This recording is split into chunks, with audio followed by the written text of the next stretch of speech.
Welcome back. Thanks for joining us. Part 2 of our special double booked collaboration with Beam, all about the finance toolkit, which the team have been putting together. If you've not listened to episode 1 yet, go back. Huge amount of content there. It is really useful. I think that the conversation was really good around that. Focusing on VCCs and billback. Yeah. And it will make a lot more sense. This episode will make a lot more sense if you do go back and listen to it than if you don't. So listen to it. So next topic is deposits. Yeah. So we'll kickstart with the difference between a pro forma and a VAT invoice. I think that is something that everyone needs to understand and just kind of grasp. And I think our finance team will be watching this and going, thank the Lord, because the amount of times they get pro forma and then good old Trace is kicking off going, I can't use pro forma. What should I do with this?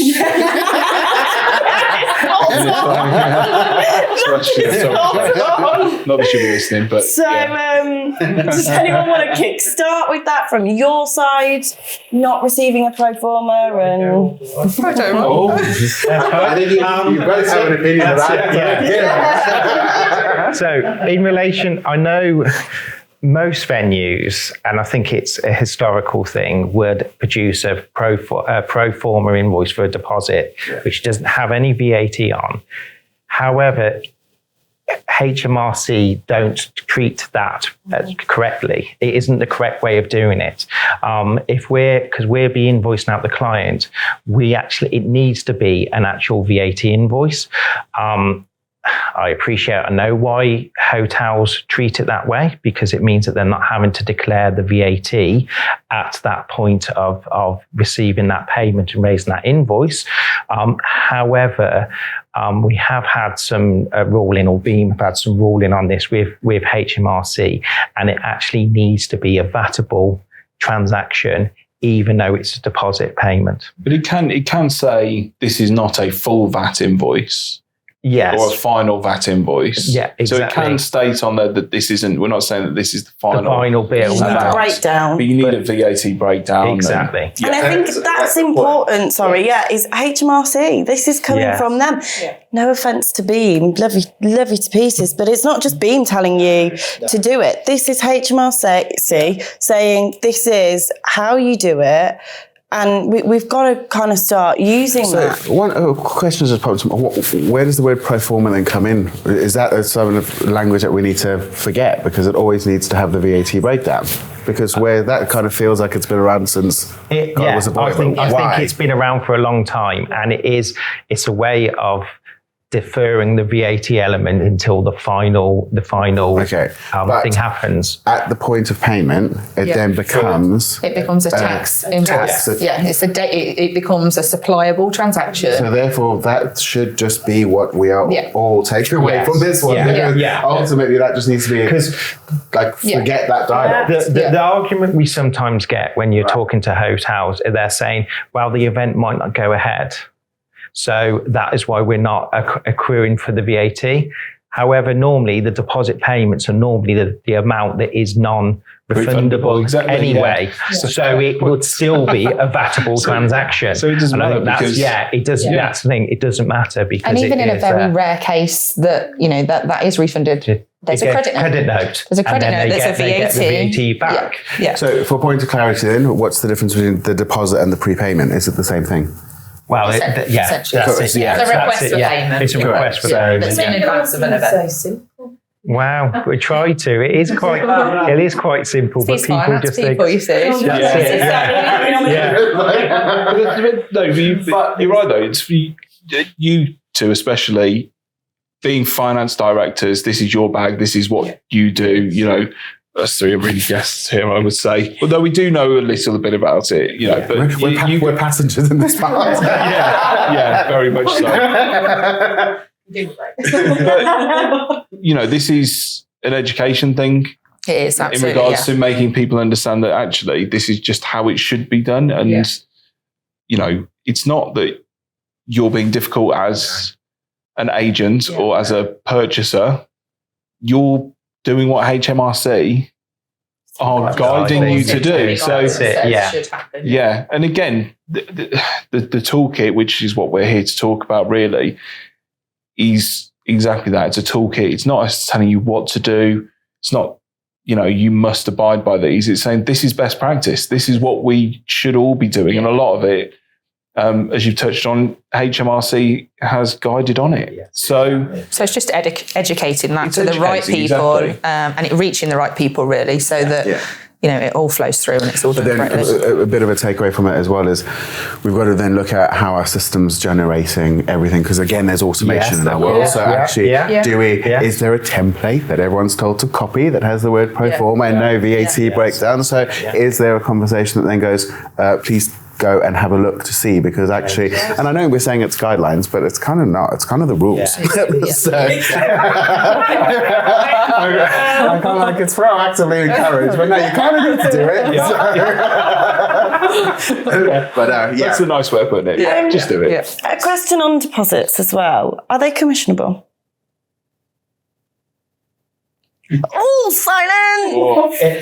Does it's around the communication piece as well, on how that both parties need to be in agreement with it. Yeah, I think there's certain because I would always say any payment is commissionable because it's making a payment, and of that payment we're entitled to for giving that business, we're entitled to a percentage. If it's non-refundable. If it's non-refundable. But again, even refundable, it would be. Some agencies, if they're dealing with big events, might want to take commission on those deposits. But again, I'd say it's a communication piece that to agree at the time. Me personally, or we tend to wait for the commission till the end, just because it can create confusion on what's been paid, what hasn't been paid. If we are deducting it out on the payment, that's it. So, but I'd say it again. It's always that it should be part of the contract. If you're doing big events, there's stage payments. Well, is it going to be? Is the commission going to be due on those stage payments? Because some events could be being booked out 3 or 4 years in advance, and there's stage payments every year for big amounts. So they might want to have that revenue going in because the hotels receive the revenue. They should be entitled to the revenue. But again, it is that high value as well bit, isn't it? I think day to day we have transactions, lots and lots of. But if you are talking about a £250,000 of £500,000, that's. I totally get it. Exactly. So that needs to form part of the communication. I think in terms of Gavin's point around payments and commission and dealing with it at the end, I think it all depends on the value and the percentage that's being requested up front. If it's an 80% prepayment, if the 20% balance is enough to cover the commission, then absolutely it is easier all round for a venue, for an agency to wait until that final payment, provided that final payment is enough to clear the commission. It's just easier, it's cleaner. I think if it was 100% prepayment, I think, we've helped to negotiate with the client to get the client to agree to that 100% prepayment. Had that negotiation and communication not happened, you potentially wouldn't be 100% prepayment upfront. And I think it's only then fair and equitable and able to let the agency have that commission then upfront as a result as well. And I think agree in terms of that mutual conversation and making sure that it's agreed. But I think it's equally coming down to being fair. Exactly. I've personally had conversations of 100% prepayments and will not allow commission deduction. And it is just that communication piece. It's having that conversation and it's just being fair. We've negotiated it's that 100% upfront for you. The client's paying for it upfront. We've done all the work for it. But we're potentially going to wait another 3 months, 2 months for the event, another month to get our commission back. And it's just having that flexibility. You've received the full balance. Which I think we've got commission and commission deduction to come on to as our final sort of topic. But on the deposits, do you find that there's a challenge with short lead events, deposits being paid, or even full payments being made ahead of events, and the flexibility with suppliers, venues, obviously, but trying to get some understanding that we can't get the money to you that quickly.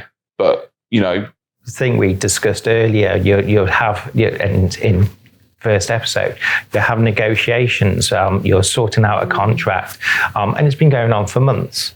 A week before the event, we then get an email to say, oh, we need a 50% deposit, otherwise we're not going to let the event go ahead. Client on site. Yeah.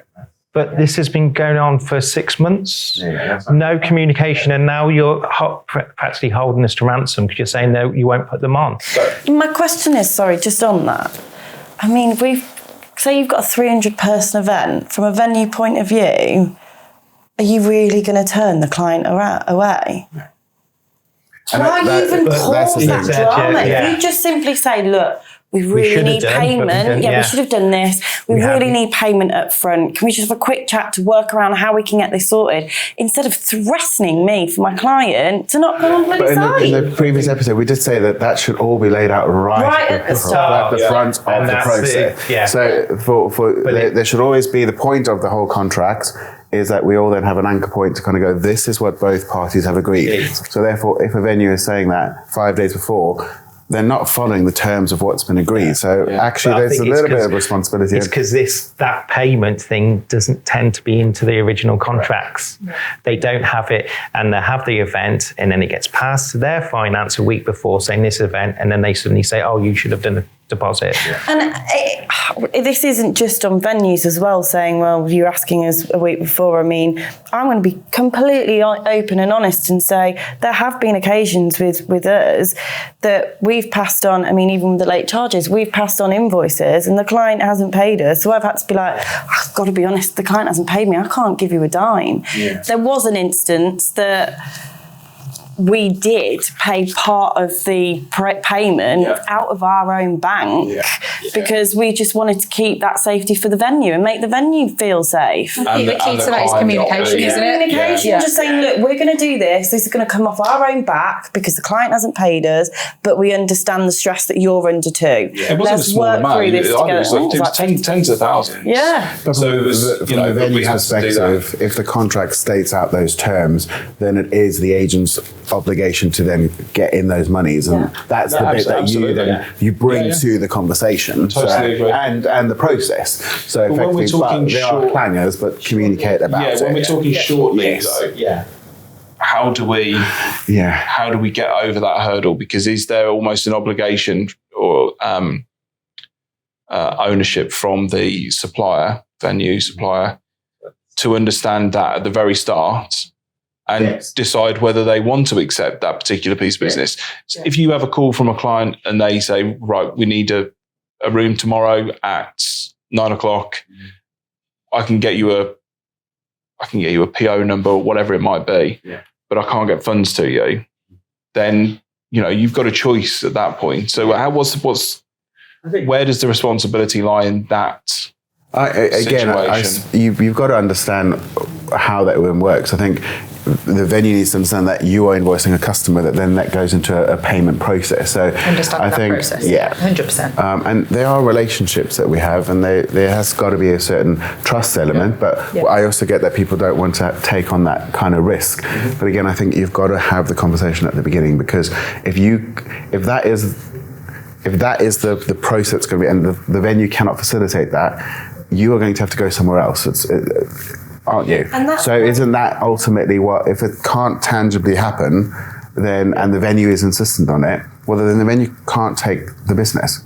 I think as well, correct? Yesterday, we had a client confirm for an event the end of next week. Lovely, amazing, lastminute.com.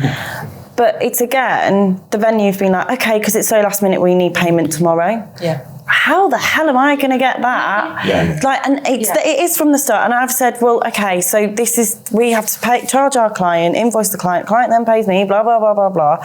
We are lucky enough that we have a facility of invoice discounting. We can have the facility to do that. Yeah. However, if I said to my CEO, I've paid the event, but the client hasn't paid us yet, he'd kill us. You can't do that. And the venue then would say, well, I don't know what you want us to do. It's got to be paid pre-event. Don't know what that comes back to. And it's like, come on, that comes back to what we've They what shouldn't we have said quoted in the first place if they weren't willing. That's the thing, is they quote, you've then given it to the client as an option. So that's why we insure our clients, though, isn't it? Yeah, every take client is insurance insured. for our clients. It comes all back to what we spoke to in episode 1 about. Are we a principal or a disclosed agent? It all comes back to that, because if you've got an event that's next week and you're acting as a disclosed agent and you're picking up the phone to say, I need that money tomorrow as I can't let this go ahead, you're not putting that on the agency. We've got to put that back on the client. So we've got to phone the client and say, the venue's prepared to have your event, but they're demanding payment tomorrow. And then that relationship then with the client from the start with that venue, those demands are being put on the client because we're a disclosed agency. So it's starting off straight away without no flexibility. It's a last minute booking. It's a nice booking. Do you want the business? Understand the process. The client can't pay you directly. That you're not set up to be paid directly by the client. That's why it's going through us. We're a disclosed agent, and it takes time. Getting on their vendor list can take weeks. That's the reason why. So there's a fly in this room. And it's doing my head in. And I keep on seeing it flying around over here as well. So professional. It's just all the flexibility and communicating. But if you're a disclosed agent, you're asking the agency to either be prepared to pay it, without getting the funds in from the client, and it's not our liability. So why would we want to bankroll the client for such a last minute booking? But equally, you're wanting us to make them demands then on the client. You're wanting us to phone the client up and demand a £10,000 payment in 2 days, and that's not realistic. And then that's going to damage the relationship. Work with it. It's going to damage the relationship. The girls, like the people in the office, then got to stress to find another venue. It's a huge, everyone's losing. But also with the quick turnaround payments, if they're paying same day, there's a charge for that, right? So the client will be charged by their bank facility, whatever it is, and then we will also have to take a hit as an agent to transfer that money to pay, which ultimately we have to pass on to the client. It's a conversation to be had at that stage, but it just. I don't know. It adds unnecessary pressure, I think. The size of clients that we deal with as well, they just can't make payments that quickly, because the reason they use an agency is that we've got the credit facilities. We do it because they just can't make a payment, because they can't get because they have to put it on as a new supplier or whatever. It's just difficult to make a payment just like that. That's the problem. So you can see how it's complicated, though, can't you? That's why we're talking about it. But it is complicated. But that's why, for what we did with the other one, because it was a big payment and it was a big event, we totally understood the pressures that the venue can have. We understand that. But when it's at 10 grand or 5 grand, we can pay it, but Jesus, just work with us. It's 2 days. The event's going to be had. If I can promise you we'll get payment in 7 days, let's work together on it. But again, I'm going to say it, don't shoot me, but it all comes down to communication. And but also just making everybody aware and just say, look, what's the worst case scenario? We come to a supplier and we say, right, we can't do that. That's not possible. But we can do this. We can get payment to you by Wednesday of next week or Thursday of next week. What's the parameters that you can work to? Doesn't that just keep the conversation Instead of just again? saying no. But also, there's a way to have that conversation, because they have a choice then. They can say yes or they can say no. And if they say yes, whether it's a venue, whoever it is, supplier, full stop, they have a choice to say yes or no. And if they say yes, that's fine, then they have to give you that time. They can't be calling you up and pressurising you and saying, when's it going to be paid? Or I've not had a remittance though. It's like, you said Wednesday. So we're going to move on to deductions. Commissions. The sex involved. Does anyone want to explain what deducting commission at source really is? What do we want from this? What is it? I think again, it all comes back to communication. It comes back to jumping on the bandwagon. I think it's communication. It's all in the toolkit about it being mutually agreed. Yeah. But equally, it's around flexibility and about what's right to do. We touched briefly around the 100% prepayment. If it's 100% prepayment, you are getting all that money in. We've negotiated all that money. Yeah. Give us the commission. The event might not be for 3 months. Is that really fair to say? You've done all the work, great. You've given us the business. We've got a contract. We've got all the money up front. We cannot process a commission claim until post-event. Then you'll wait 30 days. Chances are, the way things are happening at the minute, 60 or 90 days. Yeah.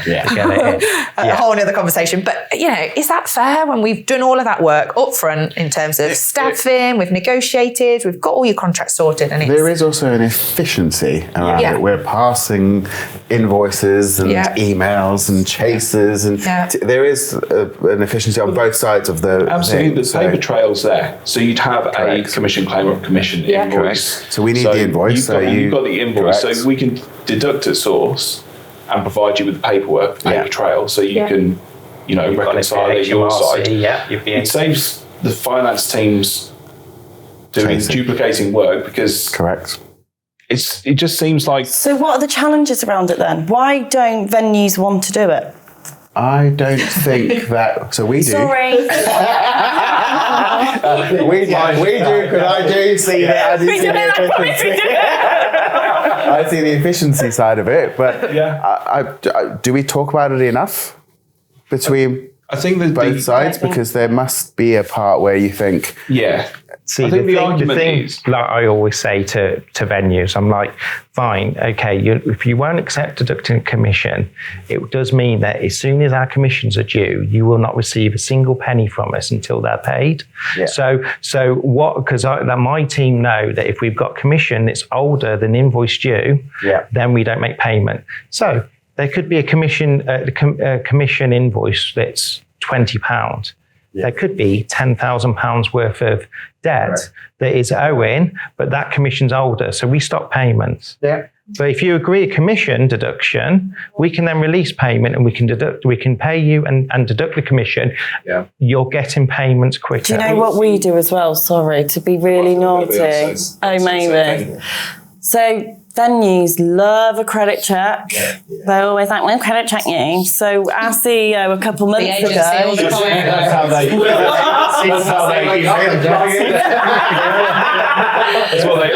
they all sound as well.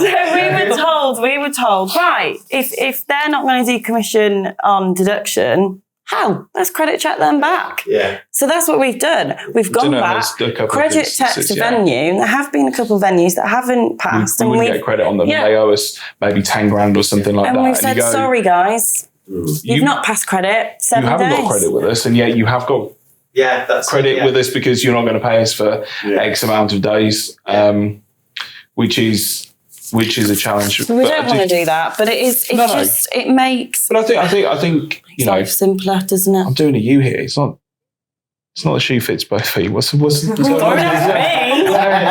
Don't ask me. It goes both ways. That's what I'm trying to get to. I think if I'm really sorry, guys. If anyone sees it, good skills. No, but then all the vegans will tell us sorry, vegans. But yeah, I think it's. I'm totally distracted. Beneficial for both sides. I think. It's beneficial for both sides, and like you say, Amanda, if as an agent you've paid out, let's say 100 grand up front, then there's no reason why, and arguably there's no reason why commission shouldn't be seen as a separate transaction completely, because commission is an agreement between an agent and a supplier. Yes. And the financial obligation, especially if it's disclosed agent, as we discussed already, is the responsibility is with the client. Yeah. And therefore we've kind of done our bit as an agent. We know that part of the process. So all of a sudden, why does it get to the back end of it to then go, well, that's where it gets complicated. Yep. And actually, we know that a piece of business delivered is commissionable because we know that up front, because we should be asking that up front. Yeah. So therefore, that forms part of the process. So I just think there's a little bit of responsibility, and there is an efficiency around it. So I just think if people are talking about it, there's a couple of things to be aware of with it. So don't withhold, don't deduct from, in our circumstances, we run a very kind of laned kind of P&Ls. Yep. So don't deduct it for my Warrington property when it's got something to do with our Coventry. So be fair in that perspective. We'd always do a property each. So we wouldn't say, okay, the whole of villages owe us this amount of commission, we're deducting it all off this one payment. We'd always do each venue. It has to be done on an individual venue basis, absolutely. But I think commissions, the challenge as an agent, the challenge with commission is you can have a great pre-event and all the lead up to it, the pre-con stuff. You can have a fantastic event that's really successful. And then post-event, you get into almost a tit for tat over commission and what's commissionable and everything else. Yeah. And it just muddies the water. And we had an instance not that long ago where, so I won't talk about the venue, but there was a commission query on corkage. Now this corkage was a sizable amount of money and it was integral to the event being able to take place. Yeah. We'd negotiated that. We'd negotiated between the client.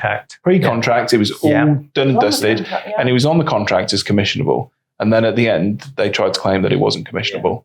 Yeah. So you can't do that. And I was just about to say that, I mean, HMRC HMRC do say that right at the start, when you're agreeing it right at the start, it's got to be, if you're going to do commission deduction, it's got to be agreed. It's got to be written down everyone at has the start.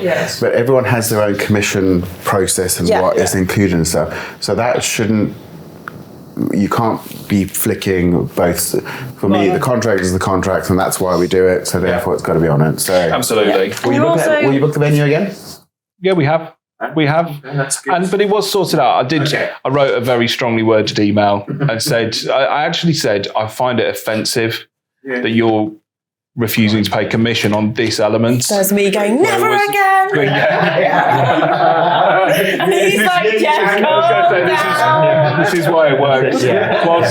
Because what I do is Jess goes straight to, no, that's it, it's over. China shop. And I write an email. I write an email and then tend to have to sort of round off some of the edges of the email and then I send it. But yeah, it's a frustrating thing, almost as frustrating as this flies. It's a frustrating thing that almost muddies the water after the success has happened. So, again, it's not like we're a fledgling industry or, this is new to any of us, is it? We've been going, what would you say, industry commission, 30 plus years? Yeah. But also, let's also talk about the commercial bits. When it is a good booking, the venue celebrating, the agency celebrating. So why then all of a sudden does it become this weird bit right at the end? Because everyone knows what a great event is. So again, like there is a bit of responsibility. And we've kind of come full circle really in regards to we're all in it to achieve the same goal. That's it. We all want a happy client at the end of it. We want them, you want them as a customer going away, waxing lyrical about your venue or your group of hotels, talking about how, fantastic it was. Then you get your net promoters. So you get other people, because it won't just be their business. They'll go down the pub or with their friends or whatever. Absolutely. Telling them, we're at the Village Hotel, it's fantastic. Yeah. And they start going, we'll look at it for our thing. So it's, we all want the same. I think that's a great way to end this and conclude this, because everything you've just said is so right. Everyone just wants the same end goal, whatever it is. And everything we've said is HMRC. None of this is bullshit, sorry, or just whatever Beam have put together. It's none of that. This is HMRC. Beam have researched it and spent a lot of time into this. So thank you so much for asking us to do this and putting us all together to get this out. Absolutely. And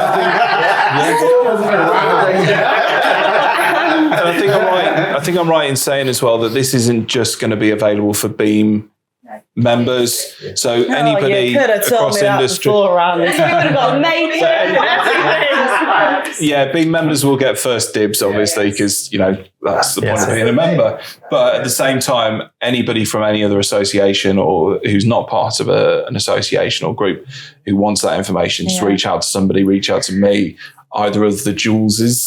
This is a good conversation to be had. It's a great conversation to be had. And the more that we can sort of and I think the uniform it a bit, the better for everyone. Yeah, the key thing that has so come out of this is obviously communication. Yeah. And the transparency between each other. We're not horrible people. Who We're knew a we could great get on? industry. I know.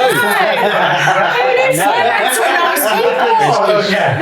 Nothing wrong with us finance people. I think we need a big team build. That's it, I think we need a big team build. Need a big team build. Communication. The myth busting where we don't have to send an angry email. Yeah. That's it. I'm not finance dragon. I'm not a nickname or whatever. I'm not. But no, thanks for coming in. And I thank you think so Sean as much. well, for being the only hotelier supplier with essentially, did well. And to just download the stuff that is available. Yeah, afterwards. toolkit, you've been Like I said, there's been a lot of work put into it. So it's been a nice contribution to it. And it'll be launched at the forum. So it's the beginning of July. So it won't be available when this goes out. However, we will signpost it once it's been launched at the forum, which I think is 6th and 7th. So I think this will be out on the 5th, I think. You're in charge. 5th of July. So this will go on the 5th of July. So you'll be able to get hold of it after the forum is finished. So probably Monday. Let's say Monday.